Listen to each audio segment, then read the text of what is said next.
what you want, say what you feel. Ain't nobody really gon' keep it as real. Say what you want, say what you feel. Ain't nobody really gon' keep it as real. Like you, like you, like you, like you, like you, like you, like me. Say what you want, say what you feel. Ain't nobody really gon' keep it as real. Yeah. Drop your 3 cents. Drop your 3 cents. Say what you want, say what you feel. Ain't nobody really gon' keep it as real. Drop your 3 cents. Drop your 3 cents. Say what you want, say what you feel. Ain't nobody really gon' keep it as real. Yo, what's good? What's good? What's good? What's good? Welcome back to Drop Your 3 Cents. What's up, world? What up with you, Wes? How you doing? What's going on, my beautiful people, man? How y'all feeling? How y'all feeling? No, man. Glad it's Friday. Amen. Amen. I can attest to that. Man, how was your week, man? Hey, I'm still up and kicking, man, so I'm doing great. You know? I'm doing it's great. It's all about perspective, man. Right? All about perspective. Yes, sir. What's up, Jess? Hello. I see you over there with your Dre beats on. You know what I'm saying? What's going on, sis? Just hot. Yeah, I seen it's hot out there. It's hot out here too. Don't you worry. In good old Georgia. Mm-hmm. All right. The humidity is something else, boy. Yeah. It's a different kind of heat out there. Some different stuff, but we'll all be okay. Right. And I want to thank y'all for tuning in. Make sure if you guys are watching, make sure you guys are hitting the like and the share button. If you guys are on YouTube, it's been a busy ass month for YouTube as far as me, whatever like that. Them numbers have been like, it's been crazy. So I got a whole 1,000-something new subscribers, whatever. So shout out to all you. I love you. Thank you. Sincerely, for me, from everybody here on this panel, what I'm saying? We definitely appreciate you. I'm trying to tell you, man, that one of those short videos took off, man, and that 600,000 views up on our plays on YouTube. So already at 1.3 million on IG, 500 maybe something on Facebook, 600,000 something over on YouTube. So you guys are just amazing. So they're going back watching those shorts, and they're going back watching all the other shorts that we do. They're going back watching the past lives that we do or the past shows. So they've been supporting, dropping comments and whatnot, man. So, and then the word on the street, a lot of people have been coming up to me like, or even spreading the word, telling other people like, hey, he has a real good podcast going on. You got to go support. So shout out to everybody that keeps dropping your 3 cents name in their mouths and spreading the word. Shouts out to y'all, man. We appreciate y'all. This is a labor of love, man. We do this for y'all. We do it for y'all. We show up every week faithfully just for y'all. What's up, Cheryl? We know it's hot out there. She's out there in Vegas. It's the devil's armpit out there. Oh, boy. Yeah, I seen that. It was like 107 or something out there today. Yeah, something crazy. Yeah, no. Nah. Exactly why I can't live there. No thanks. Word. It's good to visit. You know what I mean? It's good to go visit, stay in a little hotel, get some AC, come out at night, and then you dip back to wherever cool place of the earth you got to go to. But staying in that, ain't for me. Imagine having to go to work out there. No thanks. I mean, you see me with a mean mug, face everything, looking like I'm ready to F somebody up. You know what I'm saying? Like for real. Yeah, I'll pass on that. I work outside out here and I'd be mad. So I could just imagine being out there, boy. Man. I don't even be trying to get out my truck. The AC be blasting. I'll never even turn it off. I know they be like, yo, never turn this truck off. I sure don't. It's hot. Right. It's y'all gas money. I ain't got to put no gas in here. Mm-hmm. All right. Well, you already know what time it is. You know what time I feel, and I smell some ratchetness coming on. So, oh Lord, let's get it. Let's go ahead and dip into it. It's your boy Third Degree, and I'm back with more Ratchet News. So before we dip into all the ratchetness, I got to give a shout out to all of those who are on YouTube who have been subscribing, watching the videos, watching the shorts. I thank you. I love you. 407,000 people have tuned into the videos on my YouTube. So in return, this is a good look for the Drop Your 3 Cent family. This means we have a lot of eyes that are watching us. So they watch the shorts, they go back and watch the lives, and then they tune in and they love it. And we've been subscribing. We've been getting subscribers. So gotta give a shout out. We got 19,000 likes, 1,000 shares, 426 comments. All on some posts, man. So we're doing good. Shout out to the Drop Your 3 Cent family. Let's continue the good work. Now let's dip into this ratchetness. Now remember I sang this song, Trump's going to jail. Wajita, Trump's going to jail. Well, I got some Trump news for y'all. Convicted felon former President Donald Trump's campaign announces they have raised over nearly 53 million online since his guilty verdict.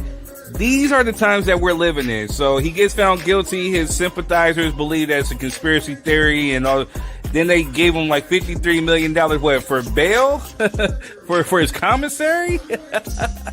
What's going on? And then to follow this up, peep what this dumbass Candace Owens had to say.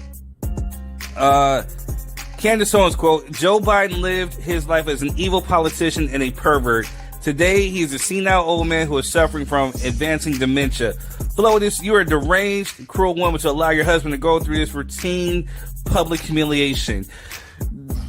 Are you the pot killing the kettle sellout? Because aren't you the same one defending a convicted felon who is actually a convicted rapist and also a bad politician? What are you talking about? Let's just go ahead and just dip into more ratchet.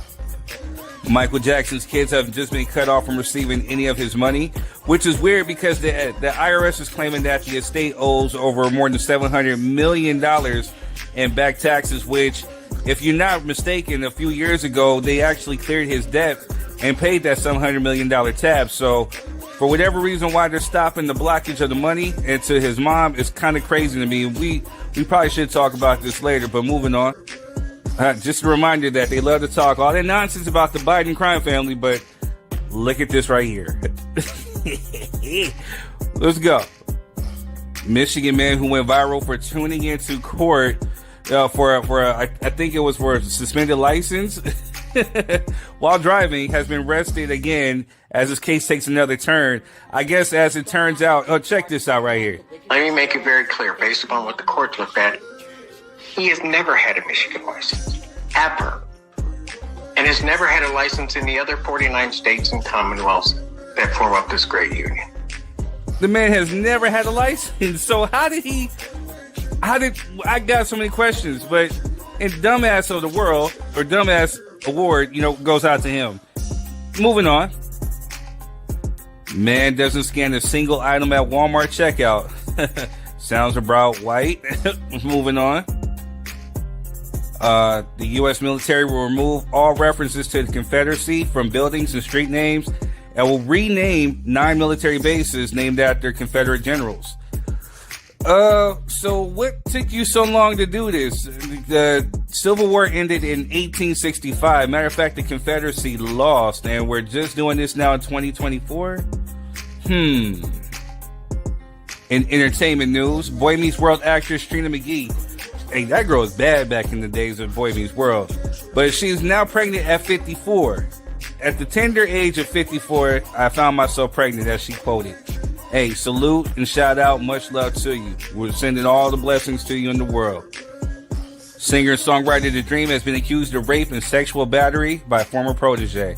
As the world keeps turning and people keep getting exposed. Man, I hope this isn't true, but, as we've seen with Diddy, we have yet to see what happens. So stay tuned. Eminem is slammed over disgusting Megan Thee Stallion shooting reference a new single. Houdini, as fans brand him as pathetic. The song was moving on. Texas restaurant has been slammed for using photos of Caitlyn Jenner before and after her transition on bathroom doors. I'm sorry, I thought that was funny as hell. Funny. Moving on.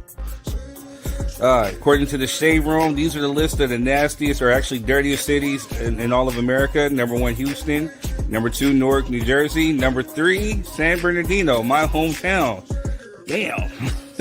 Well, that would explain a whole lot as of right now. You know, that would explain a whole lot. But moving on.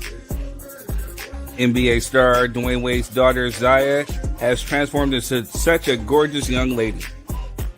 Moving. Just a reminder that Sagittarius are the greatest. Next. Oh, and ain't nobody coming to see you. While moving. Drake, Aubrey Graham, has removed all of his Kendrick Lamar disses from Instagram. It's kind of sad, you know what I'm saying? I mean, he put out the Heart 6 and it was really weak as hell. And then it had like more dislikes than likes. And then so in the midst of all this though, let's just take a deep look at it. He deleted Taylor Made Freestyle, deleted Heart Part 6, fell off Billboard charts completely for the first time in a decade. Song calling him and his label pedophiles is number 1. They said this nigga had got swept and he's crying. I mean, and then he put out like a bad, horrible song where he's like, you know, trying to imitate Jamaican patois and, you know, some Delilah, whatever it's called. It was corny. This is what we come to about Drake. But as he is reveling in his utter disgust, Kendrick Lamar announces a concert at the Kia Forum on Juneteenth. Remember when that line that Drake said, you sound like you're trying to rap like you're trying to free the slaves? And Kendrick now doing a concert on Juneteenth, which was the last day that actually the slaves have actually been freed in 1865 when they found out they were free in Texas. So on a day celebrating the end of slavery, Kendrick Lamar announces a concert on Juneteenth at the Kia Forum. And it's dope because check this. It's called the Pop Out Cannon Friends, June 19th. So I wonder who's going to perform. I couldn't wait to try to get tickets, but Pete did. He had over 100,000 people waiting to buy tickets for this LA show. So I think it's really without question to say that Kendrick Lamar is the king of hip hop as of right now.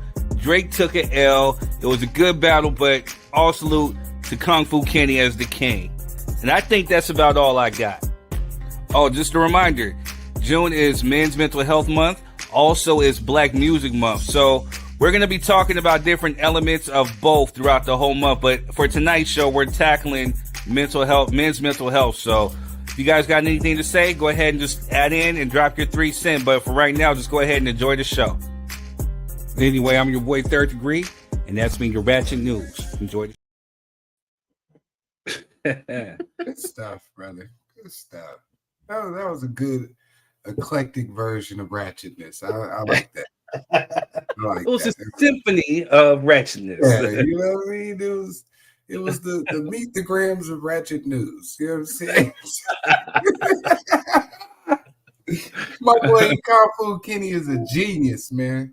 Man, who you telling, man? That dude's up here just killing it, man.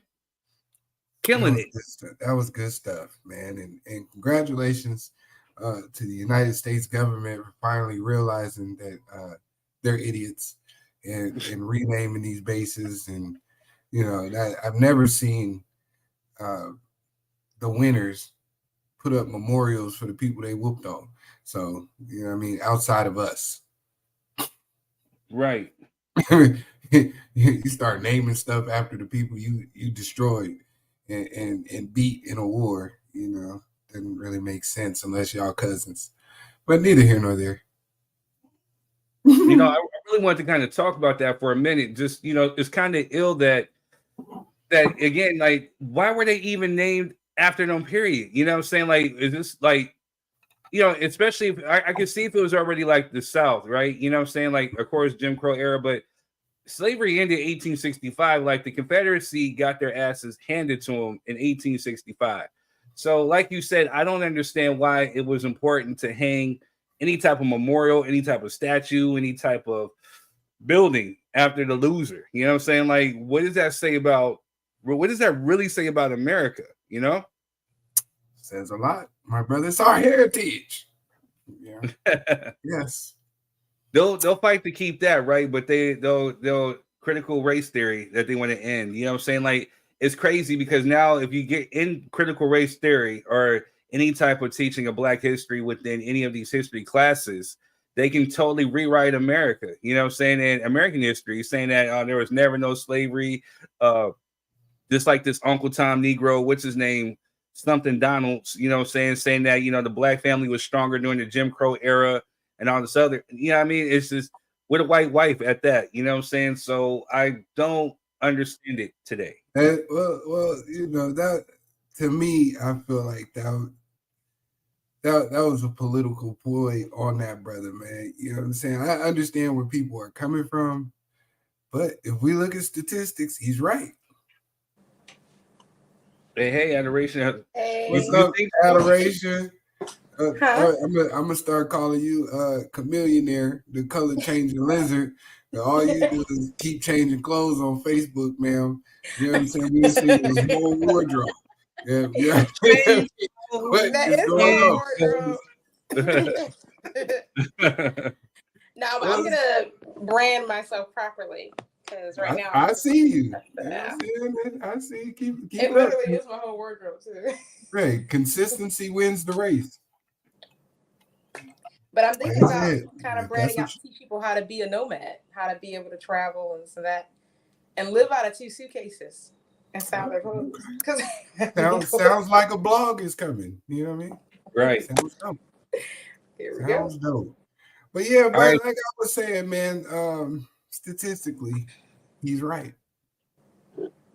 We have to have a talk about that one because I don't see how the Black family was stronger during Jim Crow era, especially when you had instances where the black father, you know, say 9 times out of 10 wasn't coming home. You due to either some type of bogus charge, you know, saying being locked up or being lynched, you know, being hung up from a tree or being murdered, you know, saying in cold blood, you know what I'm saying? So I don't see how, and especially living below the poverty line, you know what I'm saying, where you were still kind of considered 3/5 of a person, even after the Civil War. So I don't see how that would be, or mean that we were stronger in a sense, statistically.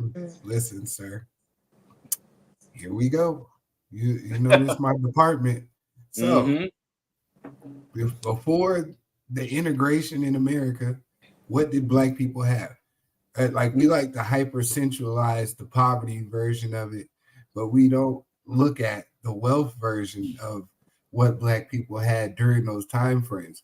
We had hospitals, we had supermarkets, we had neighborhoods, we had trades, we had wealthy individuals, we had doctors, lawyers, scientists, all of the things that created a great community. All of our school teachers looked like us. Our schools were highly educated and had real life skills.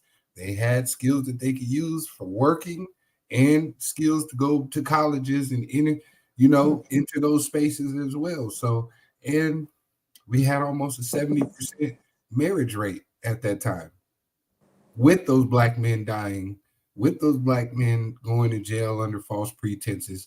And now we're down to what, 30-something%?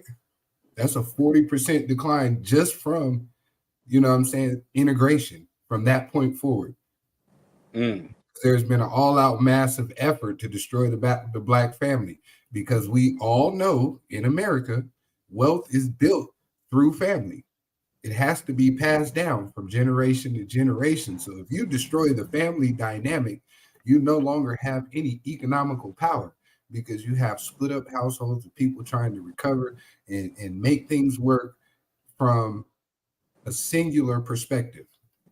So that's all I was saying. I'm not saying he's right for saying it. Right. Yeah, I hear what you're saying. There's perspective. There's 2 sides to the coin. You know what I'm saying? There's a positive way of looking at it, as you so eloquently put it, but then there's also a negative way of looking at it, just as I put it. You know what I'm saying? Which is why we have these constant clashes within our people. But at the end of the day, I mean, so essentially, so we bring back the Jim Crow era. What does that mean for us? You know what I'm saying? Because essentially, when they say when to make America great again, this is essentially what they're talking about. It's essentially taking it back to that era. You know what I'm saying? So, you know what I'm saying? Where and again, so because of racism and because of the society that we lived in, we were forced to actually look out for each other, because when you ask what did we have, we had each other. So we had to look out for each other. We had to sit there and educate. We had to create schools. We had to create hospitals. We had to create restaurants because they were pretty much essentially kicking us out of that. You know what I'm saying? And so, I mean, so yeah, there's benefits to it. There definitely benefits to it. But if we're talking about our proximity to whiteness, and if we're talking about an equal playing field, do you actually think that even still in 2024 that there's still an even playing field within this country? Absolutely not. That's what I'm saying. So what's the difference then? One scenario forced us to have to defend it for ourselves and become economically powerful without our proximity to whiteness, and one caused us to be lazy, 95% of us, and there's a small percentage of intellectually, profound people that find it a necessity to participate for our people. But 95% of these people don't give a damn. True. Because they get to be cool and they get to live life and have all these little luxuries that don't require much brain power. And where's our community? I hear you. Go ahead, Adoration. We're going to go ahead and start the show. So we're trying to buy some time to let folks get in, but I don't see our players in here today. Yeah, I mean, I was just gonna say, like, I do feel like, because I hear this a lot in a lot of different aspects when it comes to a lot of different things, but I don't think that boxing someone in and forcing them to do something makes it better, right? We say we had a lot of doctors and lawyers, but the truth is we have a lot of doctors and lawyers now, a whole lot. In fact, every single time I see this person graduated early, this person graduated with honors, this person graduated, top of their class, this person graduated graduated with their master's at 16 years old. It's always a black child. It's always a black kid every single time. So I don't think that by putting us in a box, now, of course, like you said, when you have freedom of choice, you choose different things. Like me, am I back in my town, working in Baltimore, where the poorest kids in America come from, trying to lift us up? No, I'm abroad. Now, if I wasn't allowed to go abroad and I wasn't allowed to get a passport, is that where I would be? Probably so. I mean, I'd definitely be in America. I'd probably be one of the poorest kids in America, like everybody from my place is. But putting limits on me doesn't make it better for me, right? It might be more of me and other kids struggling together to feed ourselves. Sure, we might be, because we got a lot of rats in our states. We might be grilling rats together and passing them out for free because that's all we have to eat. I'm not saying, what I'm saying is. You've been in Thailand too long. What's going on, man? All right, I just don't thought that's a very good perspective, Adoration. But my point is, putting a lid on someone doesn't make it better. Now, should we, with the power that we have now, try and make better roads for our people? Well, I think that's what Black people are doing. I'm studying finance all the time because that's my field. So I see all these Black podcasts coming up, teaching people how to, you and your wife do that. Y'all are teaching people how to grow. He's got his podcast. There was a time where Black people, they couldn't share that. They could share it in their own little communities if they were able to even learn that or get that. But now that we have that, we are passing it back. You know what I mean? I don't think that by going back in the day, just because there was a 70% marriage rate. And you have to remember, back in those days, you weren't really allowed to divorce. So we have to also take that into account. And it's not just in the Black community. This is in the white community too. Divorce rates has went up because people were not allowed to divorce. And like I said, before I was like, oh, that was great. But when I look back at, like I said, my grandmother's story, my other grandmother's story, other stories of other people, they should have ran for their lives, but they weren't allowed. No, to. So they were allowed to divorce. It was frowned upon. It was one of those things where it was really frowned upon, or it was like, a bad look. You know what I'm saying? Especially within our community, like, ooh, you see that girl over there, she divorced, exactly. She can keep her husband, it was one of those things. So it was one of those things where, we got to keep people out of our business and, stay married even through the toxicity, exactly. So I feel you would die back in the day before you actually got a divorce. And a lot of people did. So what I'm saying is, I don't think that the Jim Crow law was responsible for lack of divorce. I think that if people were allowed to get divorced back in the day, or it wasn't so stigmatized, I think people would have still got divorced. I don't think that the Jim Crow law, because even white people were divorced less for the same reasons.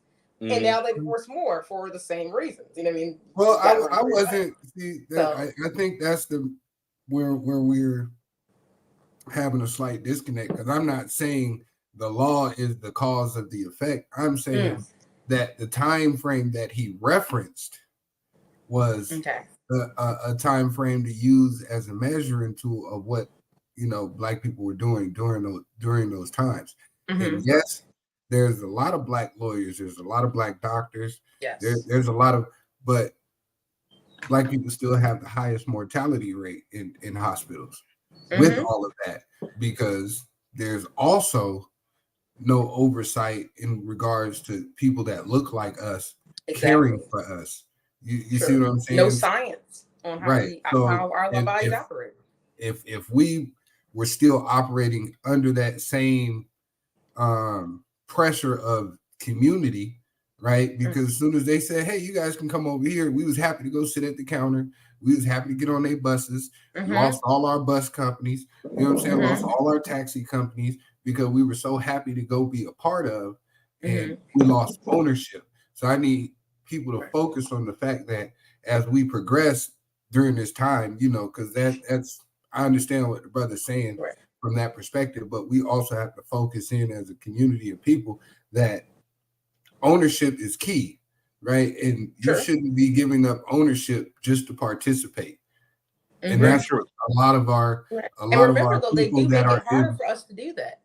Because the people that we have that are in those scenarios take the participation over the ownership.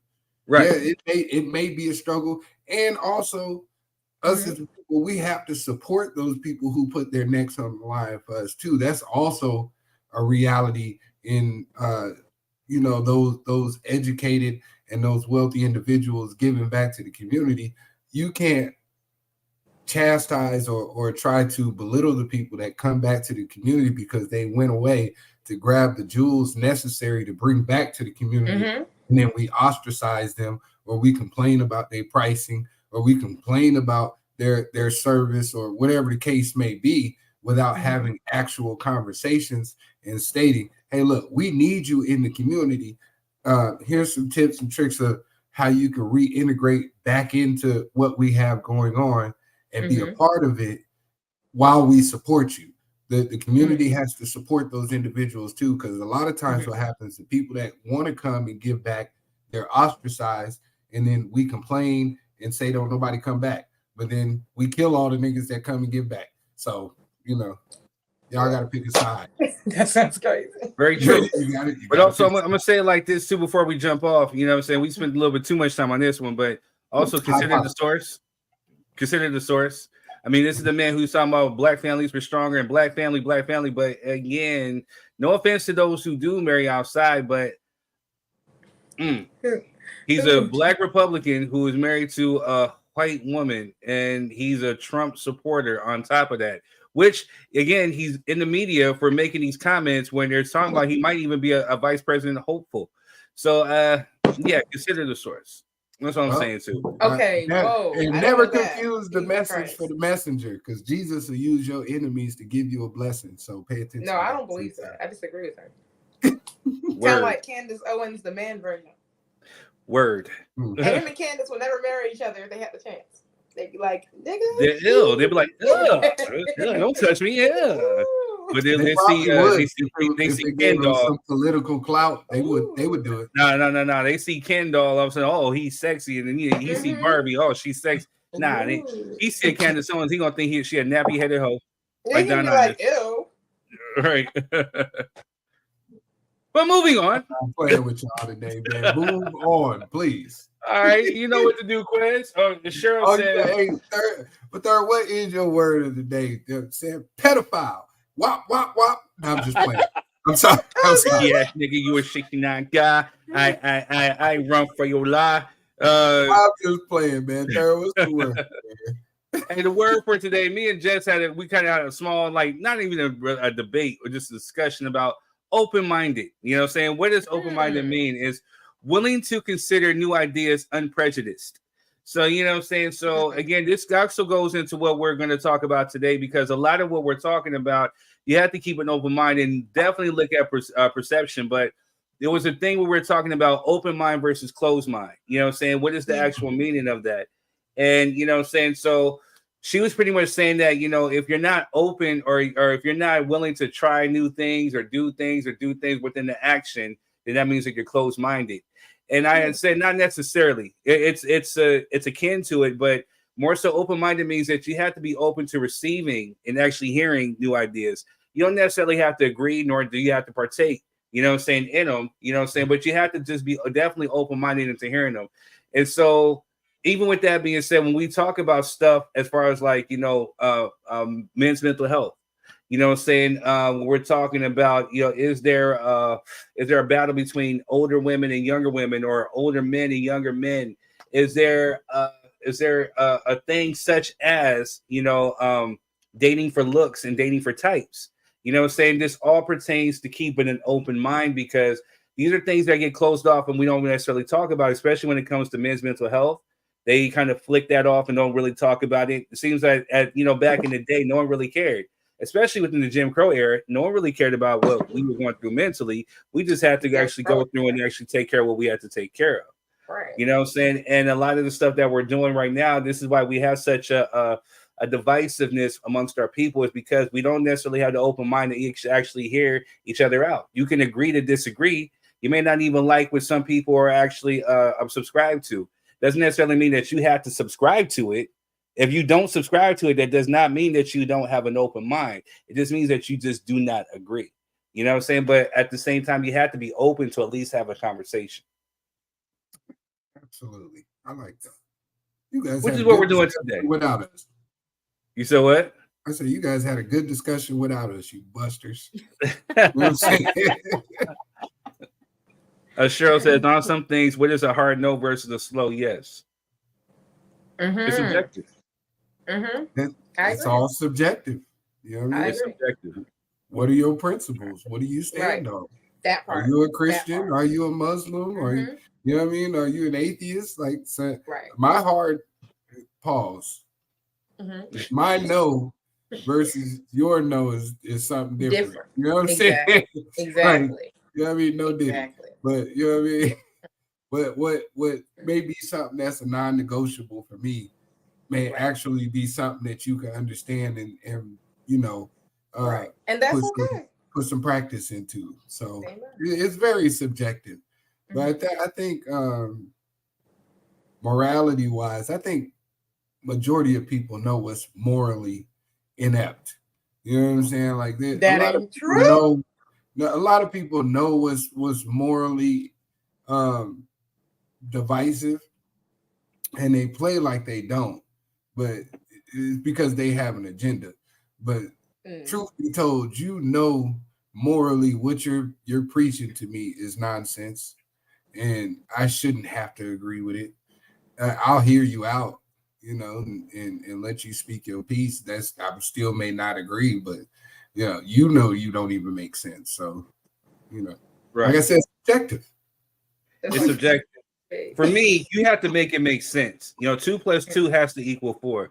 So, you know, I'll be open to hear it, but if it doesn't make sense to me, or if it's just something that, you know, that just really I can't really, you know, compartmentalize, I guess, then I'm not really gonna adhere to it or even entertain it. You know what I'm saying? But at least I heard you. But everyone's perspective is different. So very much so. Very true.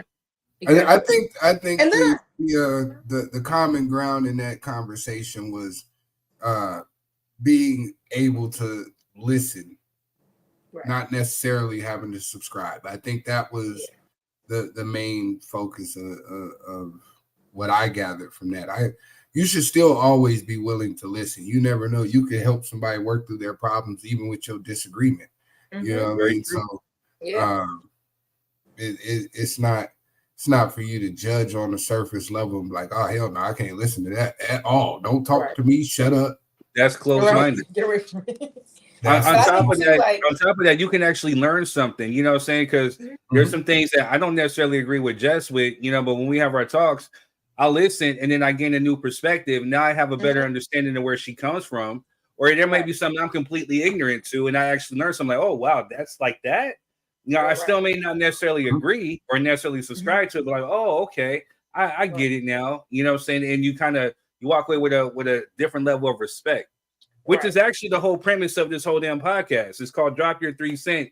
Drop your thoughts, views, and opinions, because it's pretty much what you feel, however you want to say, whatever it is, and you drop it on here. Whether we like it or not, we can agree to disagree. But if it's how you feel, we can gain a new perspective. Well, at least we have an understanding. So therefore, if we step into a conversation or a debate, even our sword is sharpened to where we actually know how to actually come at this person, or actually know how to pretty much get our point across, so they can get an understanding and see where we come from. So it's all about a mutual understanding. Not necessarily subscribing to, but a mutual understanding. Right. So, with that being said, let's go ahead and kick off. We got a few topics. Again, I think since last week, we might have to have an after party tomorrow for y'all, because during the show, I got hit with a copyright strike from one of my songs. And I'm like, it looked like it was like an Indian name, or I don't know how the funk you got my stuff confused with yours, but the copyright strike had just got disputed and it just got released today. So I don't know if the algorithm is necessarily messing up, but I need you guys to share. When you guys are on here, make sure you're hitting the like and the love button. Make sure you're pressing that. Make sure you're sharing this out with your peeps. But I don't necessarily know if this is getting out to everybody, because normally our comment section is lit. Normally our everything is just lit. It just seems like it's a little dormant, a little slow today. So that may be a result of the algorithm. So we might have to kind of like throw a curveball and get that back up, because we've been doing good for like the last month or so, and our numbers have been phenomenal. So yeah, somebody's out there hating, you know what I mean? So what I noticed too, Meta is starting to slow down the algorithm, because they're rolling out this new thing that they want you to pay for. It happened to me, it's happening to everybody. So let's start dropping our stuff on TikTok too, because Meta's acting up on purpose. I'm telling you, I looked at it. I saw it in my numbers. I saw it. Well, we have to wait for the platform to be accepted onto Meta, not onto Meta, but onto TikTok. But TikTok. I'm able to go on live now, so I'm gonna actually start learning more about TikTok. So I'm actually able to start going on live on TikTok now. So we're gonna start playing with that and get those numbers up. But yeah, man. But I'm like, we've beat the system before, and we'll beat the system. That part. Black power. Thank you to whoever hated. Let's go with these topics. All right, so we got a few topics today. We got topics. We're talking about today. It's June, so one of my favorite months. It may be a little controversial. A certain group kind of hijacked the month. You know what I'm saying? And I don't necessarily got a problem with this group. I just have a problem that they hijacked this month, because for me, it always meant Black Music Month. You know what I'm saying? So with me being a music man that I am, and loving music and loving Black people, I always want to celebrate it. But, it's getting overshadowed by other stuff. But it's also Men's Mental Health Month, too, which is something that has been quietly swept underneath the rug. But there's been a lot of shows, a lot of podcasts, a lot of people actually talking about men's mental health now, to where it's starting to come up to the surface, and it's actually becoming like a trendy thing to actually have like men's circles, or they actually have men's checkup groups, or actually have podcasts like this where we actually talk about certain subjects. So, you know what I mean? So we're going to talk about that too. Also, we're going to talk about our older women competing with younger women in today's era. And then we're also going to talk about, is it wrong to date for likes and for types? You know what I'm saying? So this is all about open mind, right? All right. Yeah. Open-mindedness. Now, I think that's a good trend to have start. You know what I mean? Those men support groups and mental check-ins for men. So that's definitely a good trend, and let's keep that going. Yeah, there's a lot of individuals who don't have those types of circles and don't know who to turn to, and can't have a realistic conversation with other grown men because of culture or whatever you want to call it. So yeah, I think that's a beautiful trend. Let's keep that rocking. So for this whole month, we're going to talk about different elements. It may not be everything we talk about within the podcast, but we'll take different things, like why is it frowned upon for us to have these type of talks? What does anger look like? What does depression look like? What does anxiety look like? What are certain things that, that we actually go through that we didn't know that it was, that we didn't even know it was necessarily like diagnosed that we actually go through? You know what I'm saying? So we'll actually have open roundtable talks when you have men who will come on here, hopefully. And if you're men, men. If you guys are watching, the link is in the comment section. Hit the link. Come on, become a guest. If you're on your phone, just know that you're gonna have to use your headphones, as a microphone, and your microphone picks up everything. Also, just know that if you come on, we respect everybody's views, thoughts, and opinions. Just kind of keep it respectful, and just know that you're being put out to the whole world. Like Quez like to say, this is a production. But men, if you guys are out there, make sure that you guys are tapping in. It's okay to be vulnerable, you know what I'm saying? And if there's certain things that you have questions about, if you want to have open talks or discussions about, me and Quez, we're open to have them. Anybody else wants to have them, we can create an online men's circle right here, right now. So don't be afraid. If there's something that you want to talk about, this is what we're here. This is actually how this whole podcast started, was 4 men actually having a conversation about social injustices, about what plagues us as Black men, that accidentally got shared out into the Facebook feed. And people were really in awe of the conversation that we were having, because they didn't know that men actually have these type of talks. So this is how we've actually came across to have Drop Your 3 Cent. Well, beautiful thing. Yeah, please show up. We don't have our registered psychology major. She's on tour right now, doing what she does without us. You know what I mean? Recording that album. Yeah, third we getting there. I figured I'll go ahead and shoot my shot this week. That save third, a little bit of pressure. You know what I mean? Now I'm shooting because David Ruffin, this is getting out of hand now. You know what I'm saying? This is my third show. We need you, player. No, just play. Yeah. But Amber Stone, what's good with you? I see you. Make sure you hit the like and the share. Please share this out. So because of the mental health issue, I definitely want to maybe save this for later on during the show. You know what I'm saying? We want to make sure we get some more people in here. We get an audience, because I definitely want to put this out for more men to actually come up and have some talks, because there was a lot of stuff that I didn't know growing up as a child, especially going through junior high and high school, that, that kind of, I think, plagued me into my adulthood. And I think it could be helpful and beneficial that we have these conversations with other men out there too, throughout the whole world. So we can kind of save the mental health issue. So we can either get into is there a battle between older women and younger women for attention, or is it okay or wrong to date for looks or types? And I'm gonna let the ladies pick.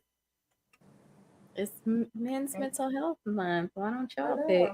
I think he wants some more people to talk about it. No, I know. I'm talking about is their month, so they could pick. Yeah. Let's go with the and dating, explain it too, because I don't really dating for looks or whatever. Let's go with that one. Okay. All right, let's start with the dating for looks. So there was a clip that actually came on. I seen on IG, and basically, again, shout out to tonight's conversation. I hear some type of noise in the background. It's a beeping. But shout out to tonight's conversation, because they have great conversations. They have great topics. And again, I think this is something that, we have to have amongst ourselves. But I seen that there was a woman, I guess, who was asking, was it wrong to date for types or looks? And this is what the clip looked like. Good man, but he's not your type. When it comes to types, okay, because we talked about this the last time, it's a pattern when it comes to your type, patterns and characteristics, okay? These are things that you have seen or that you have explored before. You probably seen mama, auntie, friends, somebody who had a specific type, or somebody in the neighborhood and you was like, oh, that's a bad boy, that's a dope boy, that's something like that. I like that because of the thrill. In certain spaces in your life, you cannot bring that type with you. So if you see that all other characteristics and behaviors are good, why does the type even matter? You can learn to love this person in other spaces outside of what you see as far as physicalities. If you're talking about a type because maybe your type has a certain type of demeanor, or maybe your type looks a certain type of way, what is going to matter when you start facing conflict? The way they look? When you start going through communication barriers, the way they look? All of that's not going to matter. I can guarantee you the majority of people who have probably married or entered into healthy relationships, they weren't worried about a type. When they got to a certain space, they were worried about what it is that you can bring into my life. And as far as your looks and stuff, that just doesn't matter. How much money? Yeah, of course. But if we looking at types who say, oh, he a dreadhead, oh, he's 6 foot something, and everything else. Derek Jackson is 6 foot something, and that was cheating on his wife the whole time. Oh, no. And we hate to name drop here. Oh, was I not supposed to name drop? No, you good. I'm sorry.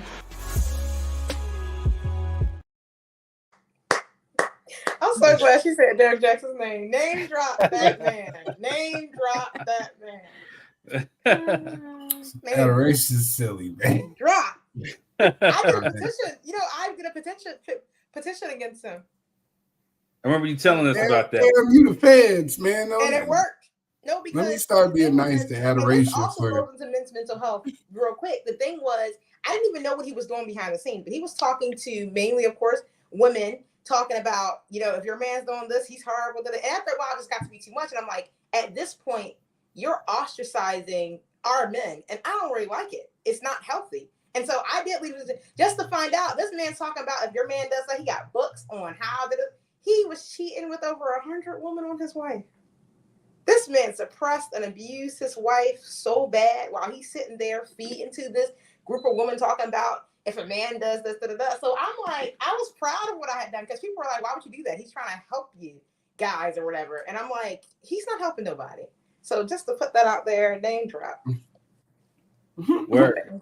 I think we discussed it on here too. Yeah, I mean, oh, did y'all?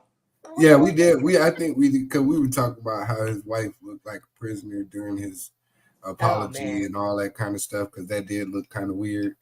Yeah, that was funny. Yeah, we did have a quick comment, but I think a lot of what she just said in that clip was very, very, very important and true. Yeah, she lost me with one comment, but I'll let that flow under the water. But the rest of it was very much necessary. Oh no! Before we start digging into it, Cheryl says type is a starting point, not end all be all. And then she followed up by said still need the intangibles. Amen. I mean, yeah, I'm sorry, I got it. I mean, so if we look at today's society, both, you know, men and women are guilty of this. You know what I'm saying? Like, and I wish Dee was on here because she'd always say, like, you know, you guys go for the ones long hair, big booties, no personality. But then, you know, we got women who will, you know, well, I need a thug to handle me and all this other stuff. So they go for specific types while overlooking what, you know, what may actually be healthy for you in a beneficial relationship. And then, you know, we get both men and women who end up in predicaments and situations where it's like, damn, they like, hey, maybe that nerdy guy, that too nice guy, maybe he sounds kind of nice right about now. When they look at the situation and vice versa for, you know, for men, you know what I'm saying? That girl that we passed up on or we dogged out because she wasn't, you know, popping or showing the cleavage or doing X, Y, and Z, you know, and dang, well, I wonder how that's working out. You know what I'm saying? So I think both men and women are both guilty of it. But why is it that you think that, you know, is dating for looks wrong or is it right? I'm asking the panel. I mean, my personal opinion is, and I said this to my little brother, just me personally, I don't really have a type because I live so many different countries. So people just look different in different countries. So you don't really develop a type, but I know what I like. But I do think that it's important that you like the person. And when I say like them, let's talk about physicality in particular.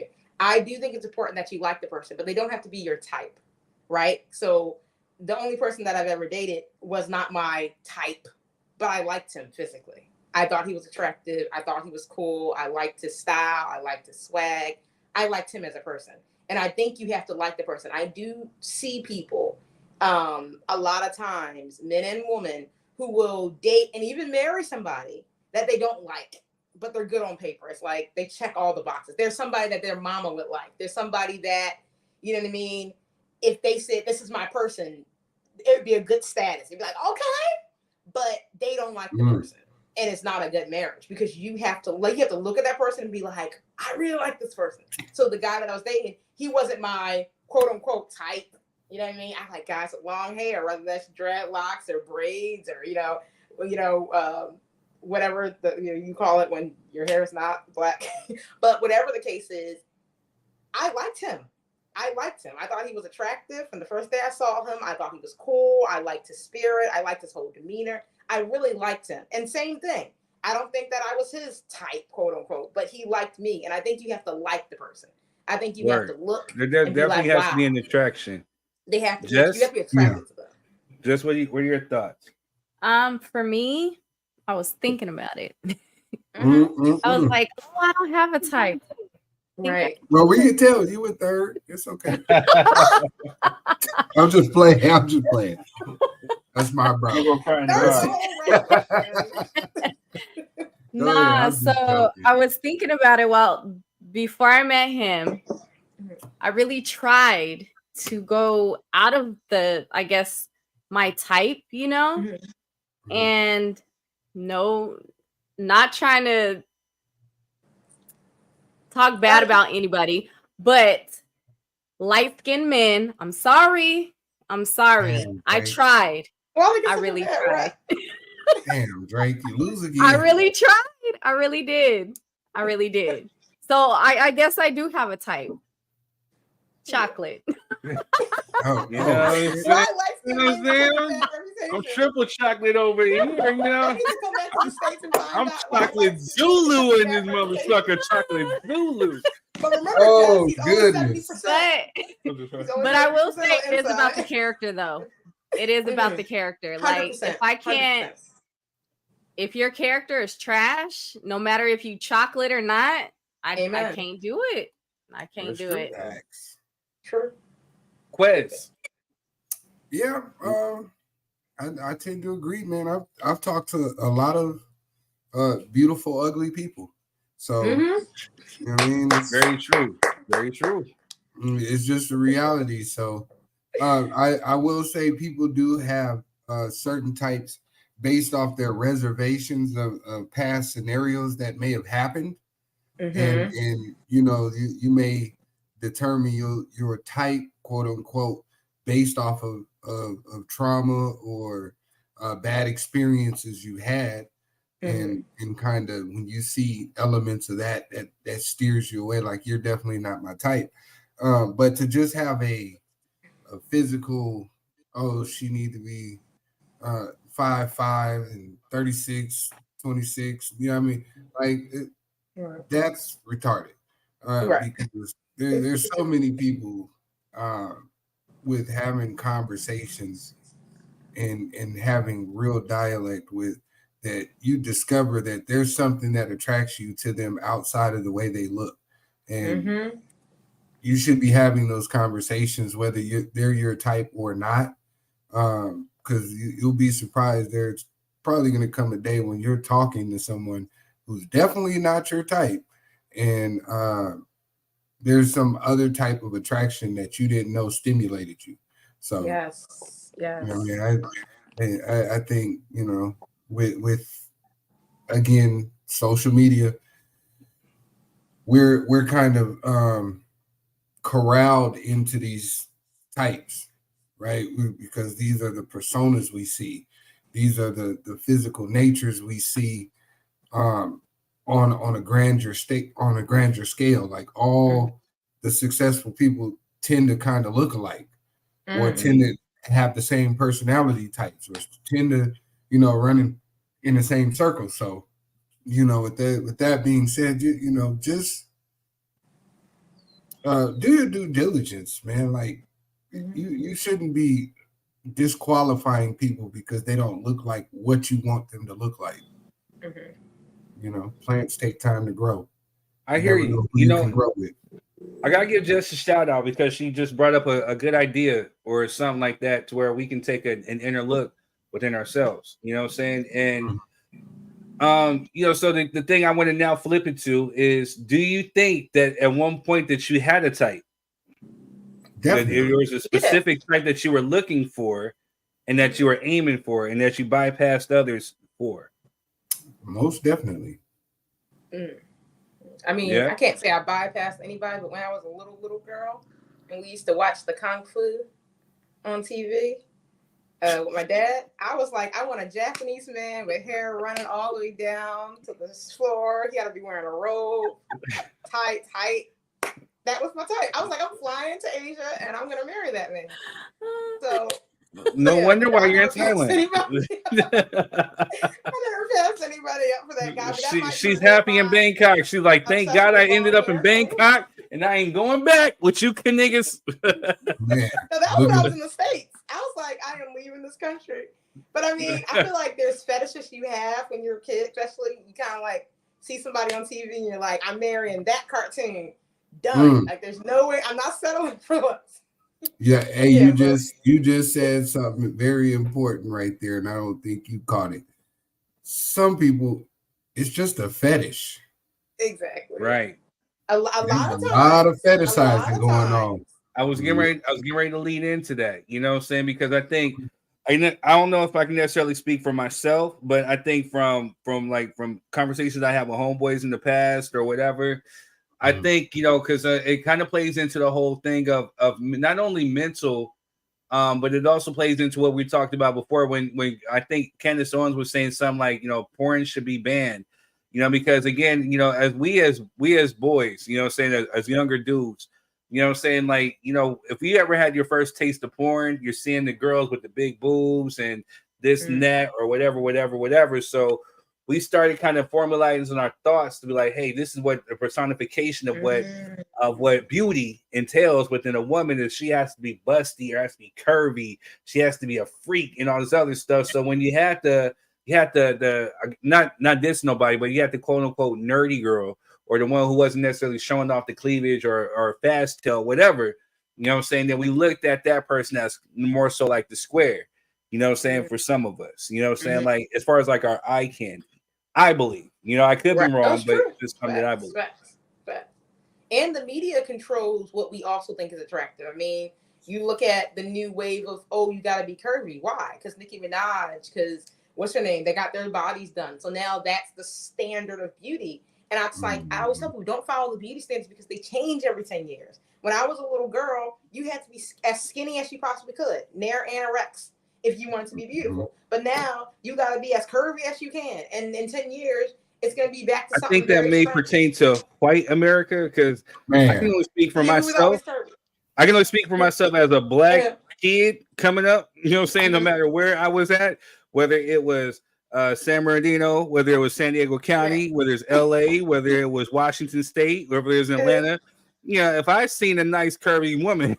No, I'm not. That's what I'm saying, though. I'm not saying like what people are attracted to. I mean, no, I get what you're saying. Like that was the standard because if you're talking about even in the aspect of that, of where you're trying to, I guess, project what beauty is to be. You know, the standard for back in the day was you had to be blonde hair, blue eyed, you know what I'm saying, tall, busty, curvy, whatever. And that was beautiful. So if you had, even for white people, if you had like a brunette or if you had black hair or red hair, whatever, then you was considered ugly compared to the quote unquote standard of what beauty was. So let's not even talk about, you know, black women, you know what I'm saying? But I think what you brought up a valid point was it does kind of, it does depend on environment, what you're around, what you see, you know what I'm saying, what you're subjected to, you know what I'm saying, to which but you know, I think when it plays a part. Definitely. But would you agree, Jess? I don't know. Thinking about Poetic Justice and how Tupac was talking about Janet's thigh. She's saying that because we just watched that. You know, I do them funkin' fat ass thighs some good anyway. You know what I'm saying? Then she was thinking about losing weight. Like what? But he still at the end of the movie wound up clapping them cheeks. She wasn't too fat for the clap the cheeks. Oh my gosh. That thing. Nah, you know what I'm saying? I think you're right. It does. He said that because he was in depend on perspective and where you're at. Because in different countries, the beauty standard is it's opposite. One country is one way, the next country is like, how do y'all like that? Like, if your legs aren't straight enough, then you're not a real woman. So what's the standard out there in Asia? Very, very skinny. Very, very white. Very, very skinny. Face looking like a baby. K-pop, pretty much. Yes. The skinniest you can possibly be. The whitest. Like, when I say white, I don't mean like porcelain white, right? I mean, like, white. Like right. How white. Not Caucasian white, like white. So, yeah. The beauty standard between this country. And the thing is, when I went to school, while that was the beauty standard, I'm opposite of all that. I'm black, I'm curvy, I'm everything. It's like people still liked me. Actually, most of the people liked me, but still, that was still the beauty standard. It's like, this is the beauty standard. And, you know, girls were like, how are you so confident? I'm like, because I'm black. Well, it's weird that you say that because maybe that might be certain parts of Asia because shout out to Miracosta College. I went there for a little bit. That's where I got my scholarship, my partial scholarship at first. Wow. But I've seen women that came from Japan, saying that were actually throwing themselves at black men. But the thing is, from what I've learned from women that came from Japan was that there's a whole hip hop culture in Japan, especially like within Tokyo. Yeah. So so the standard that maybe for one country, I guess in Asia, may not necessarily be to another because as I used to see, no offense, none of the women on this panel, but there used to be Asian women who were like thick. They would eat the cornbread, the collard greens, whatever like that. Maggie would do whatever they're doing, and they were thick, and so they carried themselves as such. Or they made sure they showed off the cleavage, or they had the lips, or whatever like that. You know what I mean? It was really kind of ill when you think about it because they're looking at the hip hop culture and what they see maybe in the videos or what other men are really like necessarily like kind of like going after. And this is what they kind of like position themselves to be. Turn themselves into, Right. Well, that's what Thai girls do too. But no, like there's other types of people. It's just like the overall beauty standard where you're talking about the standard across. That's the standard. But as far as what if you want to date something, like the Thai girls are very good at that too. They will change themselves. Like we call them like there's white Thai girls for white guys, Thai girls for black guys. That's what that's what they do. So that's what they're gonna do. They know how to position themselves to be that. But for I think it's more like there's a global standard compared to a realistic standard. I think most countries globally want to have that. Again, proximity to whiteness, what I mean? So they grab the lightest colored of their population and they promote those people to the top, and that becomes that standard of beauty. So you may not necessarily be white, but in India, like we've all seen those Bollywood movies and stuff like that, and all of them don't look like the Indians that I be talking to on AT&T when I'm trying to pay my bill. You know what I'm saying? Like, them is two different Indians. You know what I'm saying? Like, I know you're not Bollywood, but I need to talk to him because you know what I'm saying. He was talking a little different. I need to talk to Bollywood. I don't need to talk to him. Right. But you know what I'm saying? I'm just. It's true. It was a joke, people. Y'all don't kill me in the comments. I was just joking. The serious point is, but in most countries, that's what they're doing. Their standard is the lighter complexion, and the thinner women, or even if they're not thin, their features are accentuated to come almost like an unrealistic standard. Like most women don't look like this, and most men don't look like this. Sort of. And you brought up a valid point because I was getting ready to ask, like, so in the black culture, which we belong to, Toes, what's good with you? What's good? How's it going? Hey. Good. What's up, brother? So in the black culture, saying like at one point, isn't there a thing where it was kind of like, it's weird that that chocolate is in style now, because once upon a time chocolate was looked down upon. Saying like if you were dark skinned, whatever like that, you were called the African booty scratcher, you were called midnight, you were called oil, all this other stuff, right?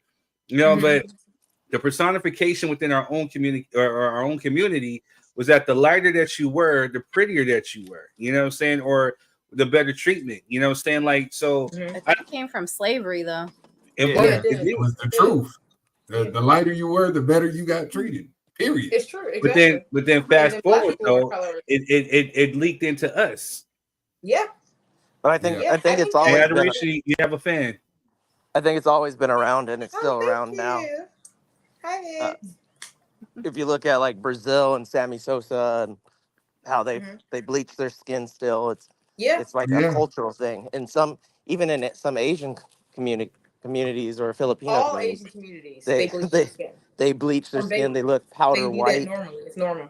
Yeah, so it's not just in the black community. It's like globally now. If you're the lighter you are, the more receptive you are. My father would tell me back in Panama when he was there, like he would be treated bad. The light-skinned kids would be treated better than he was because he's darker.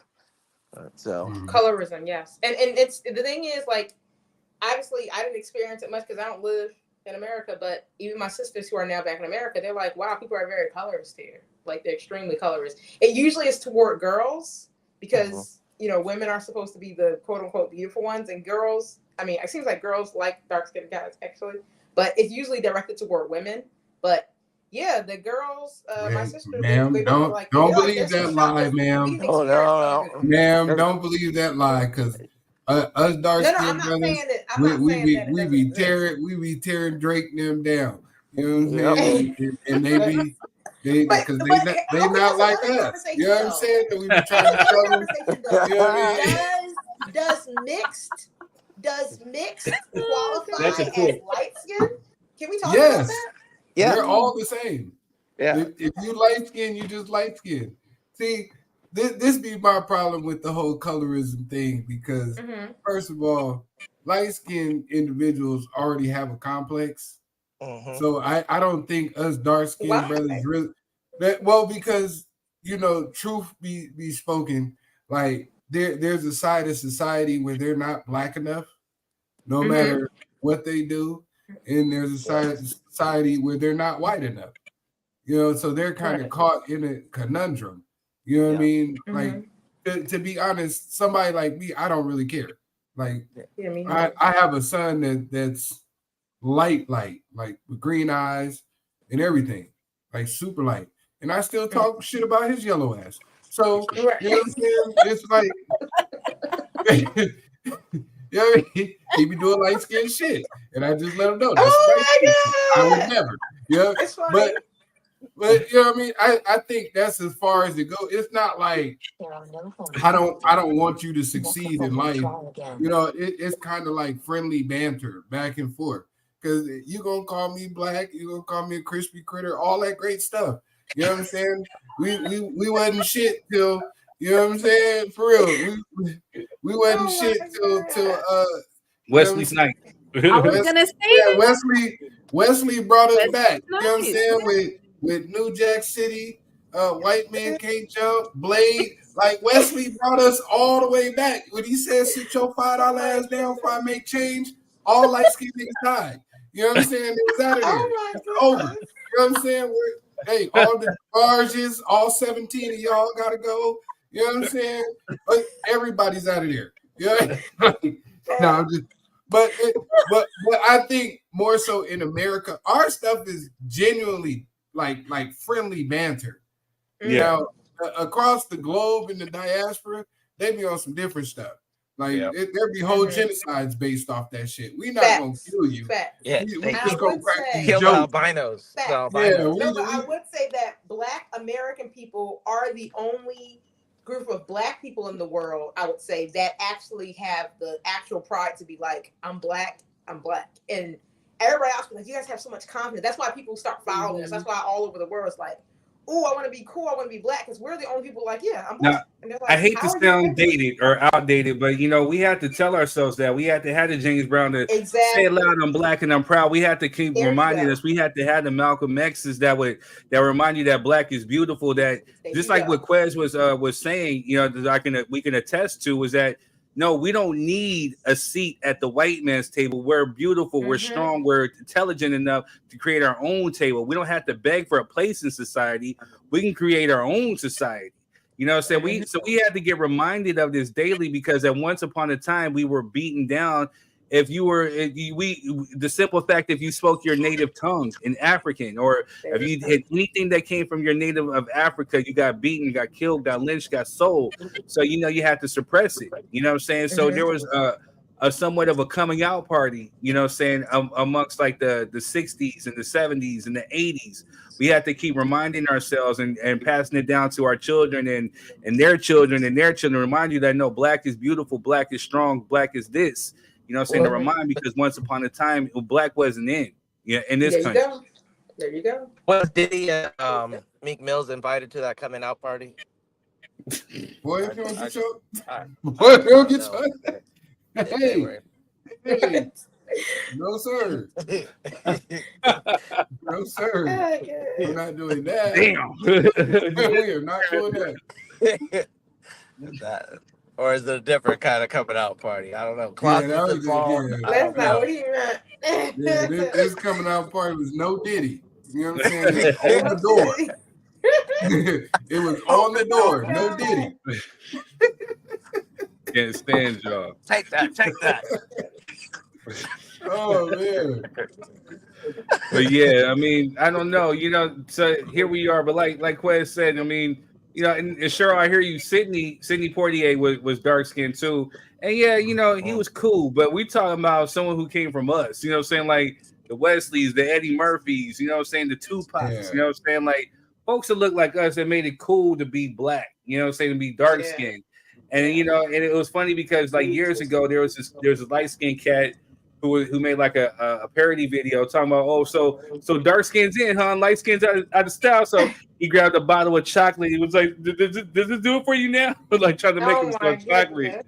It was funny, you know what I'm saying? But it's true. And yeah, Idris, but Idris is of this time. I mean, Idris is another guy who women love, you know what I'm saying? Like, because he's chocolate. Denzel. At one point we had to make chocolate being dark, being cool.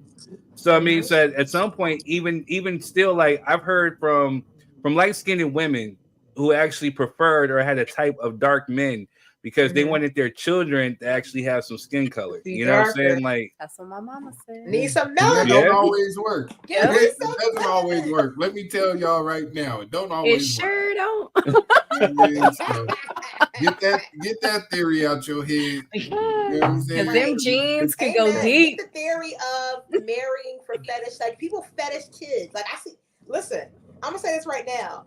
As a black person, be careful dating outside your race because there's a lot of people that are dating you and marrying you so they can have mixed children. Yeah. I'm dead serious. I'm telling you what I know. I was so shocked. I'm like, are people really marrying so they can have little mixed children? Yep. Like a lot of people, Asian, white, black too though. They're marrying so they can have mixed, like blacker kids or whiter kids. So that's definitely a red flag to watch out for when you're dating. It's the hair too. The hair. The hair. I hate Mo. Like, oh man, my kids are gonna have good. I'm like, that's why you're dating me. Tell me. I don't know. My son's half white, and his hair is still like mine. Nappy as shit. So my genes are strong. So I don't. You try to fuck with me for some good hair? I don't know. That's the wrong place to go. I'll keep the beady beads. One guy was keep upset. The beady beads on lock over here. One white guy married a black lady. I hate you, Melvin. He's mad that his kid came out. It's true. I'm like, he's like, my other kids can come out white again. I don't want a white kid. I'm like, you're white, sir. He's like, no, but like, I want my kid to come out looking black. And his kid, he's like, I want to teach my kid black culture, but he looks like a white boy.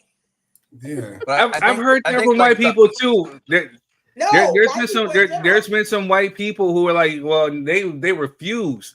Matter of fact, when I was back in the dating world, saying there'd be some white women who will put on their post or on their little dating thing, I only date chocolate men, black men. I only want black, chocolate, black. You know what I'm saying? Like white guys too. It's kind of weird. Right. Yeah, no, white. I'm telling you. Kind of weird. Cheryl says my type back in the day was white / light skin, tall, athletic, smart. You know what I'm saying? Looking for a man in Tressor. 6'5". Oh my goodness. Adoration. Are there no churches over there? Like, what's going on? No. That song? They're in a different language. You've been real, what I'm saying, worldly. You know what I mean? For the past the churches are in a different language. You know what I mean? I go to church, y'all. They ain't got no English Bibles over there. No virtual services you can watch. You know what I'm saying? We need to get you on a virtual service. Yeah. Adoration over there doing the most, boy. You know what I'm saying? Hey, relax. You were supposed to be our registered Christian. You know what I'm saying? You done came over here with us. You know what I'm saying? You can't come over here with us, man. Hey, welcome, Adoration. You got to send to win. Welcome to our team. What the fuck? No. You got to send to win. Welcome to the team. Send to win. Hell no. That's not what I was saying. We'll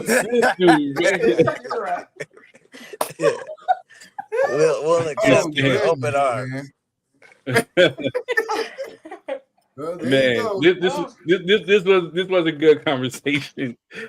We're talking about some real stuff over here. Hey, man. And then Melvin showed up. You know what I'm saying? That's what happened. That's what always happens. That's why Third always sends me the link late. He always sends me that link late. He's like, let's talk about the real stuff first. And then I put the link in the group chat for everybody at the same I'm just messing with you, Third. I'm just messing with you. Oh, goodness. Gotta love it. Look what you done did, Quez. You done ran off adoration. No, I'm sorry. I was reading the girl's comment. She messaged me on the thing. I think she was on the show, and she messaged me about her experience, I think, being in the Philippines or something like that.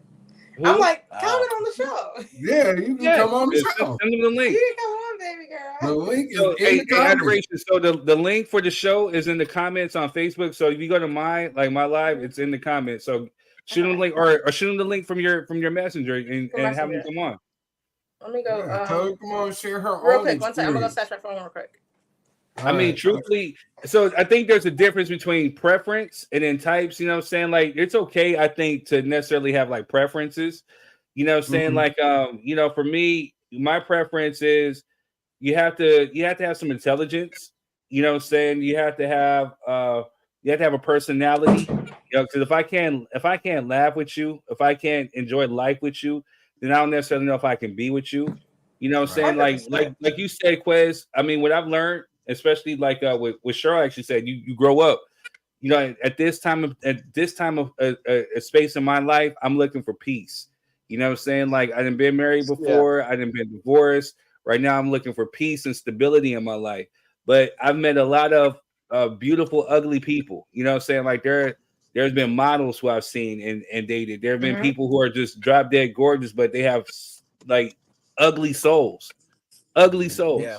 You know what I'm saying? To where like you don't want to build a life or have children with these type of people. No. And you can actually see why these people are miserable. You know what I'm saying? Like exactly.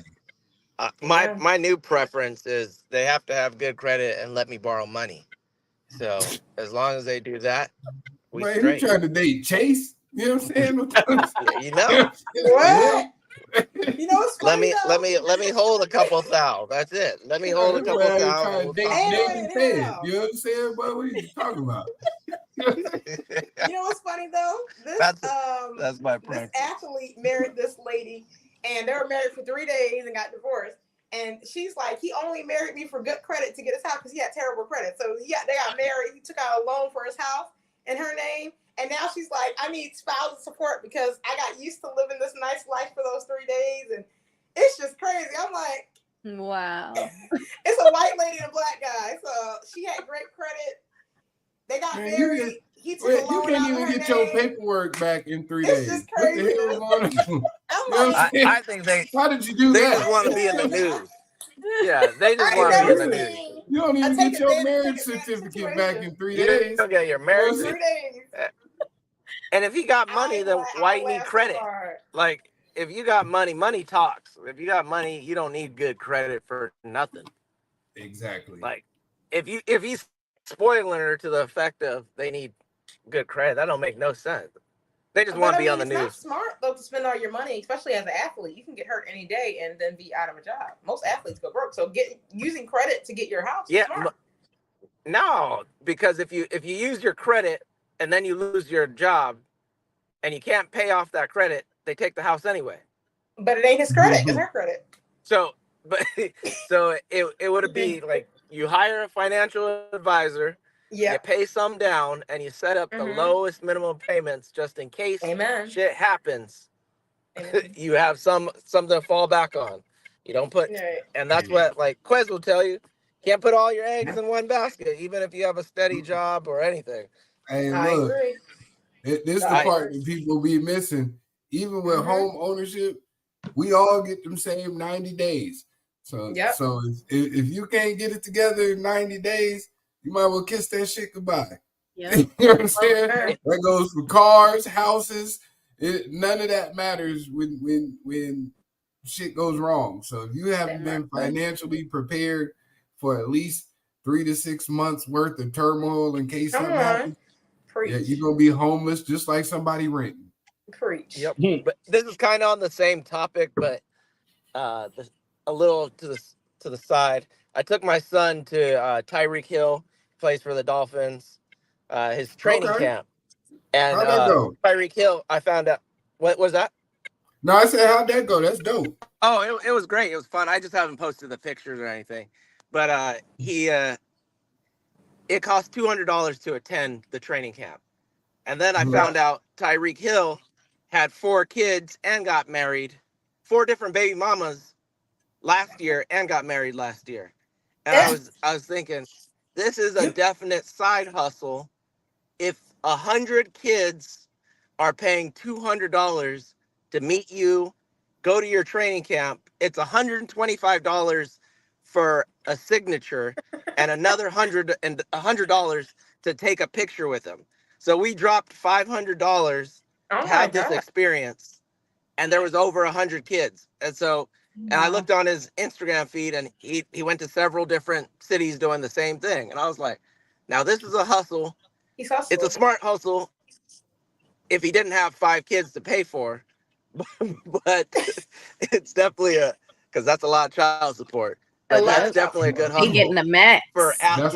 That's why them signatures cost so much, bro. I got child support to pay, baby. Yeah. Ain't shit free out here. Ain't no free pictures. Ain't no none of that. I got child support, big baby.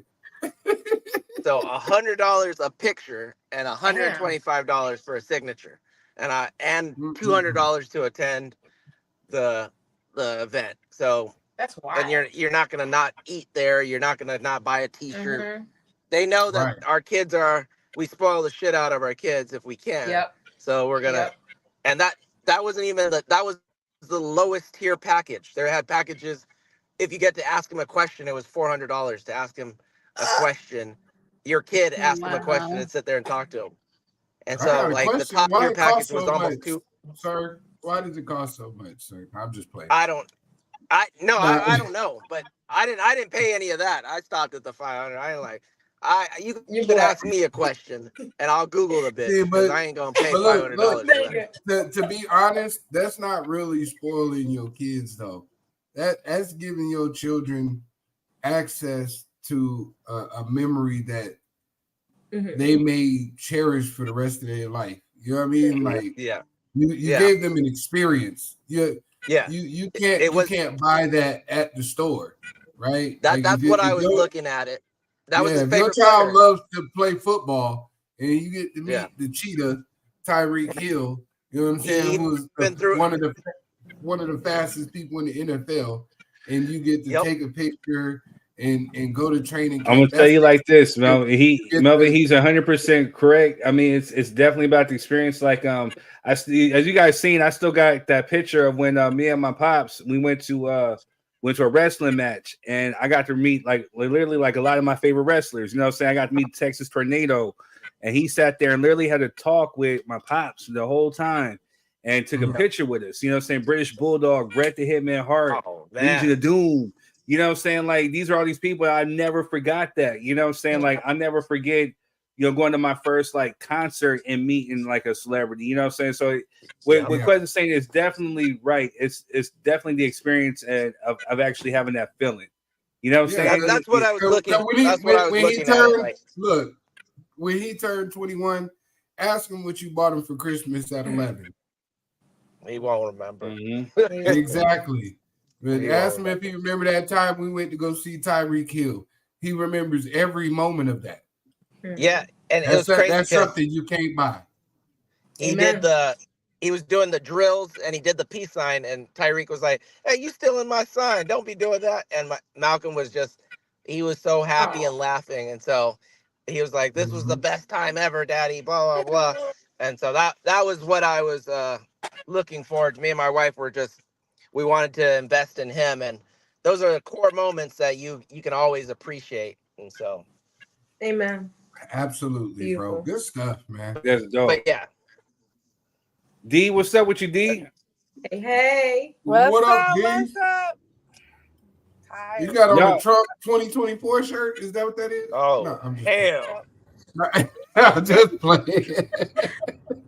Hey, Don't yeah. play with I God. just, Don't hey, play look, with I God. just seen the TR and the U. I was like, what she got going on? You know what I'm Don't saying? play with God, bitch. Don't play with God. Republicans, Terry. black Republicans I for Trump. apologize. You know what I'm saying? No, Deep. talk about spoiling kids. That's the one I was just spoiling. Oh, There we Young go. man. We gonna be sleeping in a few minutes because they was running in there. yes. That's how you do it. I'm tired. Unload. Looking. How y'all been this week? There we go. Man, We're good. We're good. We Bless. just got through talking about is it Ratchet. wrong to date for types and looks? Now we're getting ready to either dip in. Yeah, you kind of missed that, but truthfully, we'll have an after party. Right now, it's saying that there's only like one comment. When I went to go check the live, saying one comment. When I see Cheryl up in here really holding it down in the comment section, so What's up, there's Cheryl? definitely more than one comment. So the algorithm is Facebook all hating on Facebook us. is hating. So I ain't gonna announce when the after party, but for those who are with the 3 Cent family and crew, y'all know when the after party is. Yeah. Right. You know what go down. So you trying to do one tomorrow? Absolutely. You know what I'm saying? Okay. Good way.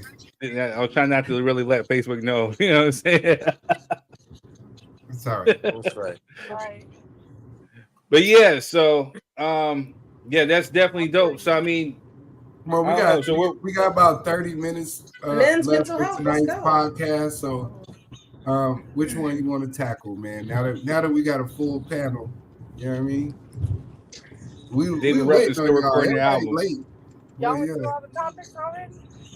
Well, we stayed up on. We actually talked about. Huh?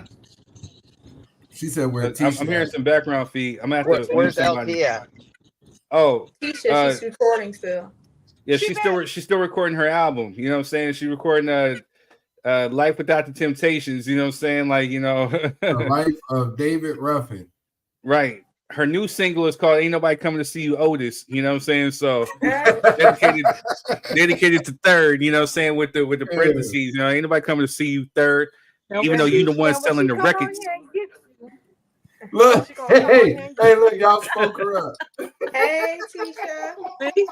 What's up, T? Well, no, now I got. She felt her ears burning.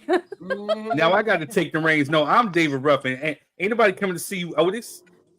I'm the one selling the records. You wish you can work it like me. As a matter of fact, I'm really the one selling the records. The Spotify streams, but they're still records. That's how it is. That's how it is, you know? Yeah. We missed you up here, sis. I talked about you earlier, so when you watch the playback, just disregard that because Third now. So just ignore my statements. I'm about to go take a little break real quick. I'm back. I'm about to go ski on some slopes and tell y'all, you know what I'm saying? I'm the one selling the records. I'm the one over there singing. Yeah. But yeah. Good All right, stuff. let's get it. So what we're gonna talk about? We got about like 30 minutes or so. Men's mental health. Are we talking about is there a battle between younger women and older women for attention? Men's mental health. I don't care. Let the church go on, man. D, you on mute. Y'all's month. It's men's mental health. Father's Day, men's mental health. She's driving, so maybe she can't unmute herself. Yes. I'll unmute her. Hold on a sec. Okay, repeat what you just said, D. I just unmuted her. Nah, she's still. Oh no, she chose to mute herself. Oh, okay. D, you muted yourself. Unmute yourself. Yeah, I did because I didn't want to say something. I'm about to park right now, so I can have this conversation. I'm about to get up in this conversation. Let's go. Oh Lord! And we'll run it back. I'm parking at the church. Amen. Oh Lord. Amen. Let's hope it's there on Sunday. You know what I'm saying? Hey, we'll run it back. We have our after party. We'll run back the topic of is it wrong to date for a type or whatever. We'll run it back. You know what I'm saying? Yeah, that's a good topic. It's definitely a good one. So go. Yeah, let's go into. You know what? To be honest, I think would it be a men's mental health? I don't want to just delegate it to just 30 minutes because it's probably going to be a lot deeper conversation than we need to have. I want to have a real good deep conversation. Matter of fact, Melvin, next week we'll have to start it from the beginning. Melvin, make sure if you can, chisel out some time for the after party. Yeah, you know when we typically have our after parties, but I definitely want to get men on this panel to talk about mental health month and different aspects and stuff of what we go through. Because like I was telling the audience earlier, that this is actually the premise of how this whole podcast started, was because it was essentially me, you, Shard, Waterman, Quez. We were having a conversation about politics, about social injustices, and then we flipped it about stuff that was pertaining to Black men. And I think it was me who accidentally shared it onto the Facebook feed, and everybody got a glimpse of what we were talking about as far as Black men. And so when we were having this talk about, certain things that, that we felt, or how the inner workings of our mind, there were people who were just baffled because they're like, we never heard men talk like this before. I kept getting inboxes for this, so I want to kind of bring it back to the essence of what we started, or how we started this whole podcast, especially for Men's Mental Health Month, and definitely bring some men on here to talk about stuff that people aren't really adhered to actually privy to, what we actually talk about and discuss. Yeah, that was the foundation of it. Was we hated Black Republicans. Men's mental health was very important. No, I don't hate Black Republicans. I hate Black Trumpers. But same. We should talk about that one congressman that said that Black people haven't had it since Jim Crow. We talked about it. We talked about it earlier. You missed it. We'll bring it back. But did you see the rebuttal by the minority leader, Speaker of the House? We synced it. So we'll bring it back on the after party. Wink, wink. That's why we ran out of time, because we spent about 40 minutes talking about that. We really did. That was like the foundation of how the podcast started. We were just talking about how some people forget mentally too, like the stress of things.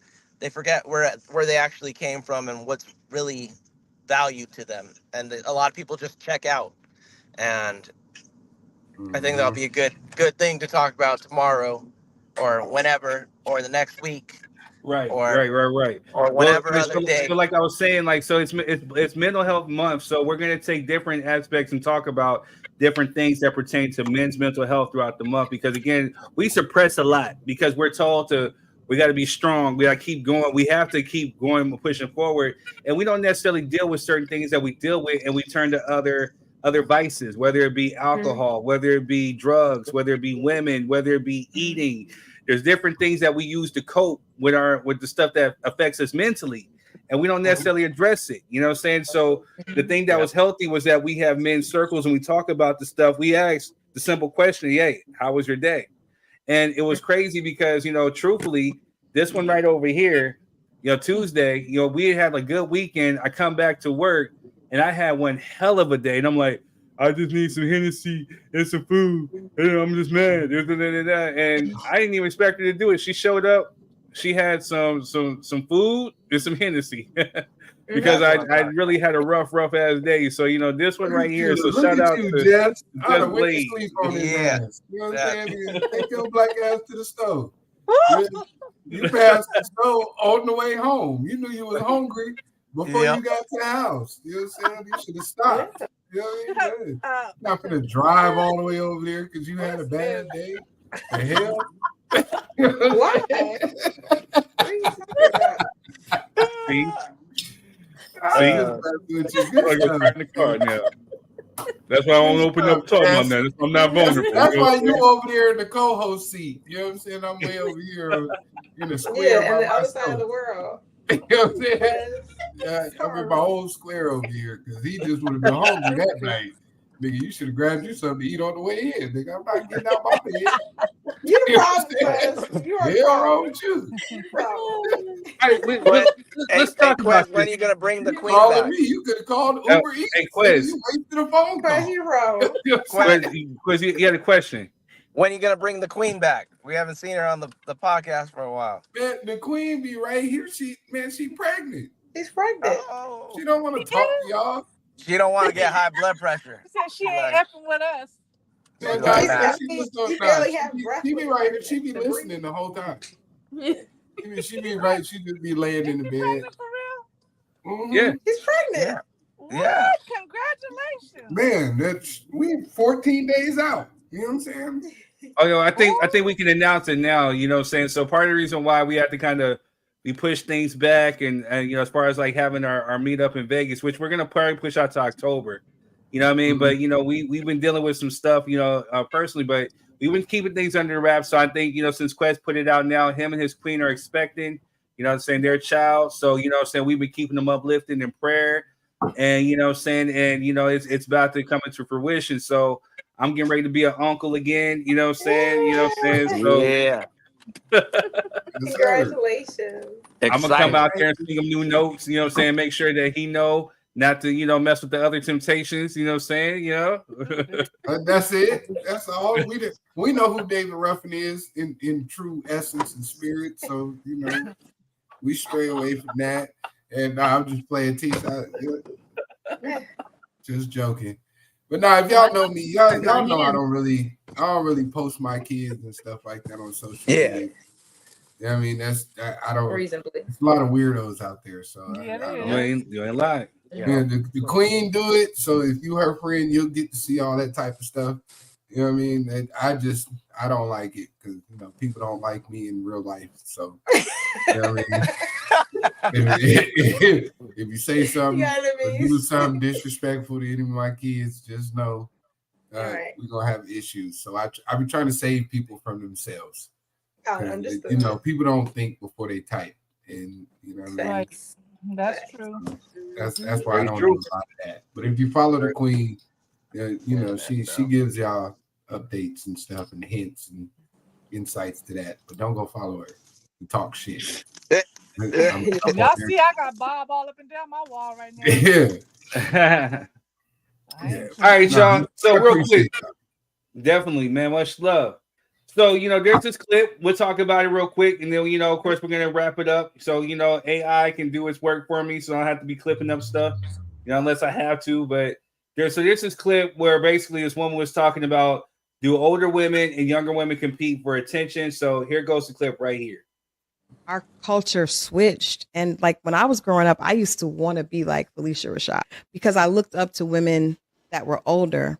But at this point, older women want to be younger. Yep. Right. So you have 40-year-old women and 46-year-old women trying to look like and act like the 23-year-old. Then how do you know? Because when you're young, you don't think there's consequences, right? Yeah. The only way you know there's consequences is someone, like you said, an OG pulls you to the side and is like, look.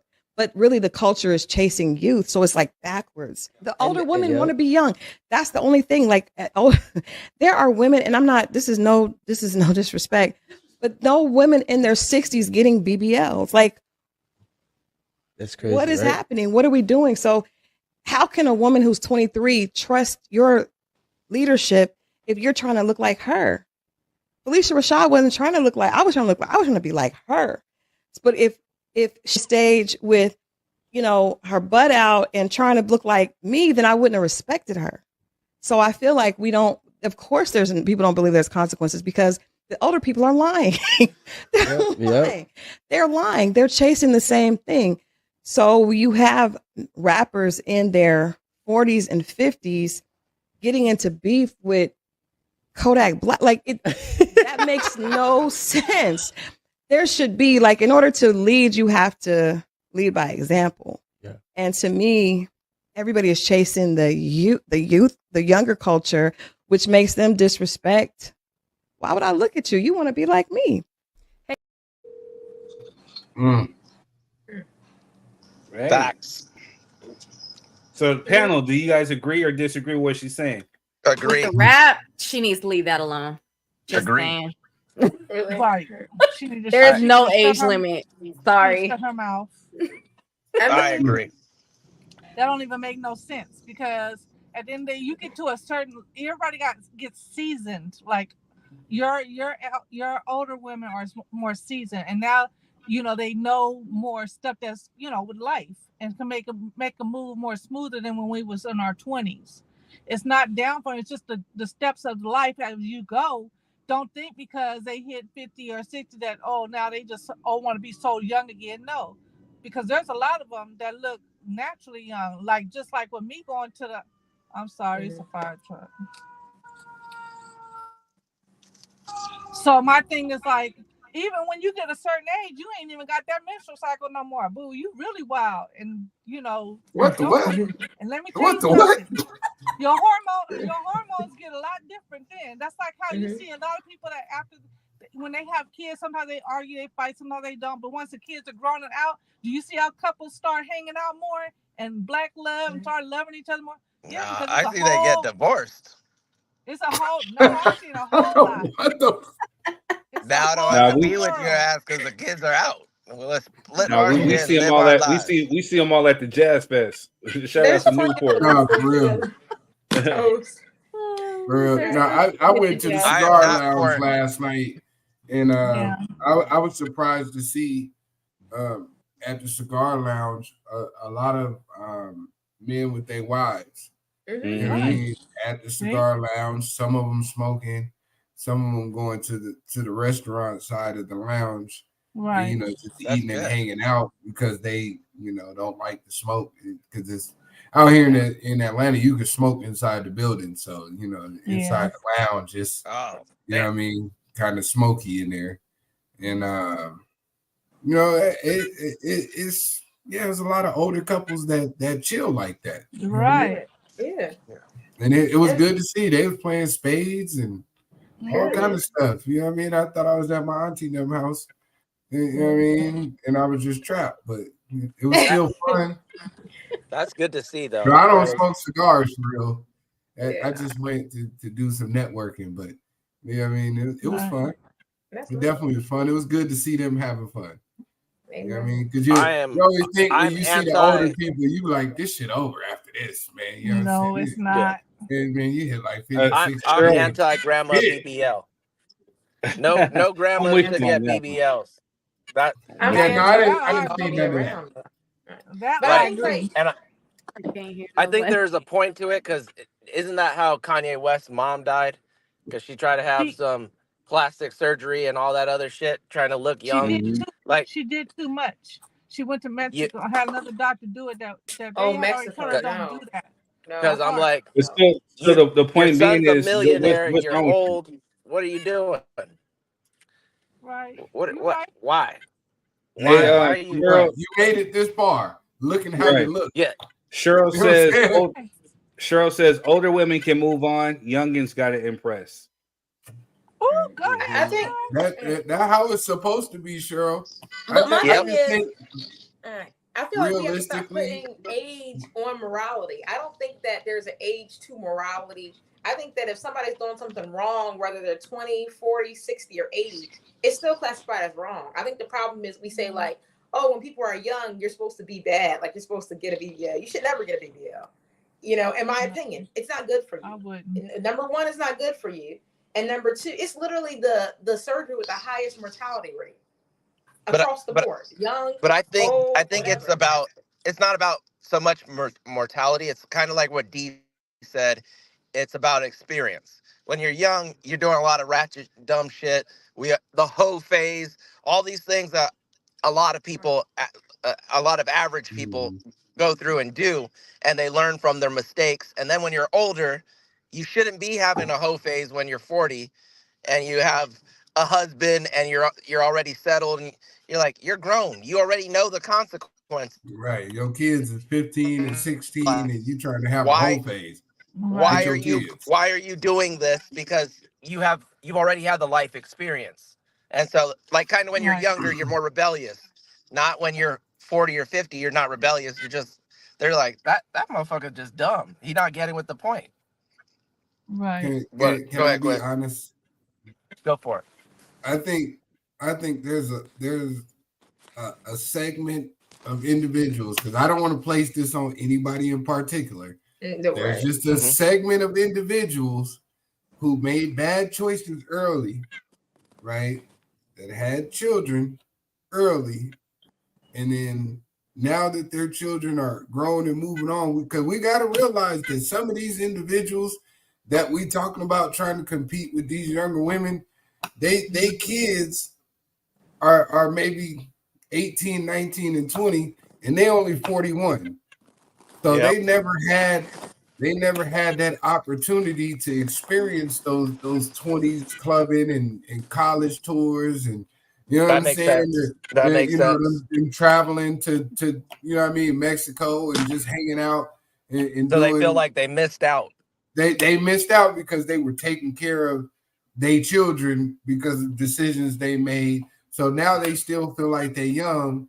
And then the fucked up part about it is that they young enough to still go to the club, but their children are old enough to go to the club with them. So now you didn't form this friendship with a child that creates a dichotomy of we're on the same playing field, and I think that's where a lot of the respect factor across generations got lost.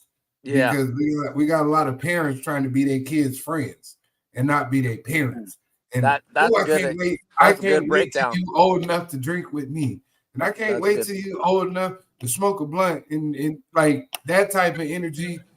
It sounds fun, and until your kids disrespect you. Yep. Bro, but I think like Federation said, it has to do with morals, because way back in the day, our people was having kids young, very young, 16. Yeah, you know what I mean. So, but there wasn't no blue flame back in the day either. Hey, that's what I'm talking about. There wasn't no, you know what I'm saying? There wasn't no 60-cent wing Tuesdays. You know what I'm saying, at the strip club. So Mickey and Blue Flame. You was looking at farmland and got, you know what I'm saying? Yeah. That's the difference. Yeah, there was a lot less Oh, entertainment and a lot less temptation and a lot less technology. Right. You didn't there was have just a lot access less. to so many distractions. Right. Because like I don't think it's more of a moral, because going out more is not really a moral thing. Like a lot of people, if you're 40 or 50, you can go out. Yeah. Like you're not morally bad if you go out with 50, but you're morally bad if you go out with 50 and you drink and drive with your kid. That is morally wrong. Right. But just going out, or if you go out with your kid to have, like a lot of guys go out with their sons and go hunting, do hunting trips, do a lot of things when their son comes of age. That's not a moral thing, as long as they keep that parent-child relationship intact, and we're not just two clubbing buddies going out trying on the prowl. Yeah, that trying to have sex and shit. But that's what I mean, though. If you are going out with your child and you guys are all going out, you and your son are going out to go sleep with random girls, that's badly moral on your part and badly moral on his part. That's bad morals. Going out with your child is not bad moral. But going out and doing things that are wrong, to his credit, though, I mean, like, truthfully, I've seen parents allow their kids to sit up there and they're cursing, like, you know what I mean, like their kids are cursing amongst their parents, like talking about F that, no. And I'm like, once upon a time, I mean, like, again, we kind of knew our place. You know what I'm saying? I hate to kind of use those terms of knowing your place, but I was the child. This is the adult. I'm not paying no bills and no homes to sit up there to think that I'm the equal to my parent, to sit up there and to curse with them or to drink with them or to party with them. No, I was here to be the child. The adult was the adult, and you gave them that respect. You know what I'm saying? Like, and I know amongst us, you know what I'm saying? My mom always told me, you could talk however you want to talk to amongst your friends, but the minute that you see somebody older or someone approaches you that's older, you give them that respect and you cut that off. And you talk to them as an adult and you give them that respect. And if I catch you doing it, or if they come back and tell me that you're doing something otherwise, then it's your tail.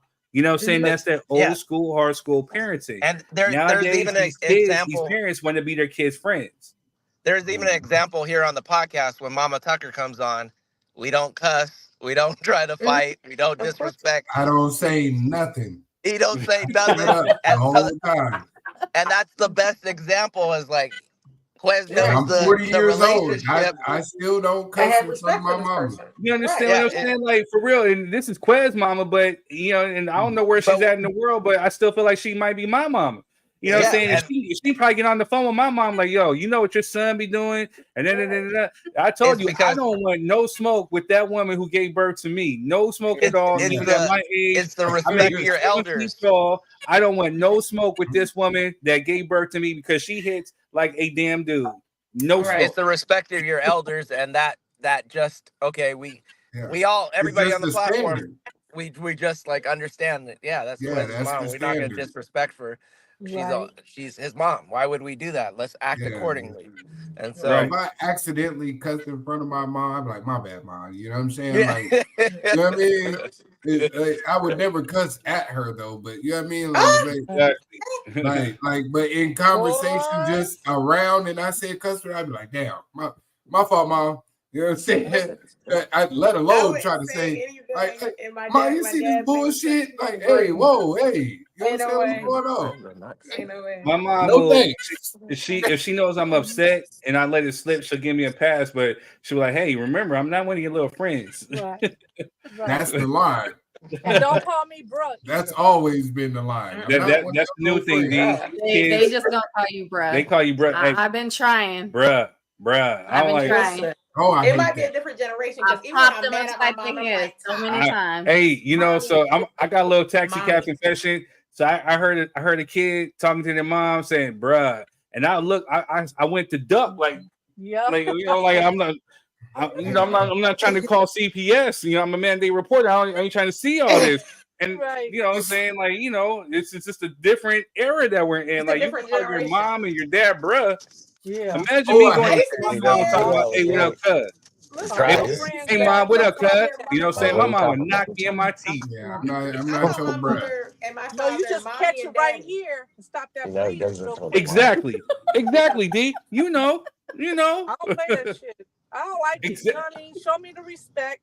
I earned it. I'm not your friend. We can be cool. Like if you need to talk to me about something, and I'll take advice, and you can be a little loose. But we're not gonna play that like I'm your homie.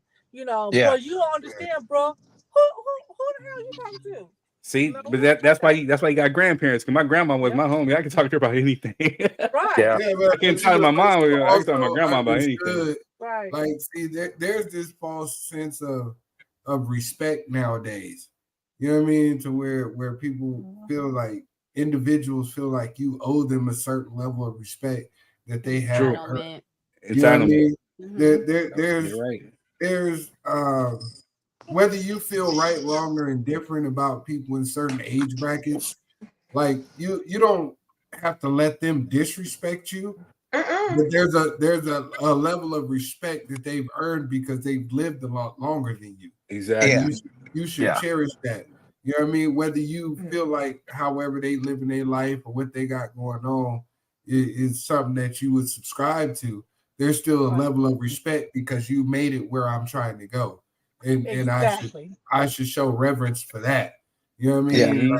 But this false sense of entitlement that comes down to, well, you just you won't respect me, I ain't gonna respect you. Bullshit. Right. I mean, yeah. I seen it with my younger brother's generation. I seen it with my younger brother's generation. Kids, my kids, your kids disrespect me, I'm gonna punch the shit out of them, and I'm gonna tell you I punched the shit out of them, and I'm gonna send them back to you, and then however you feel about it, I might punch the shit out you too. Right. If that's how you feel. I almost punched an 8-year-old just around an hour. Man, because allegedly.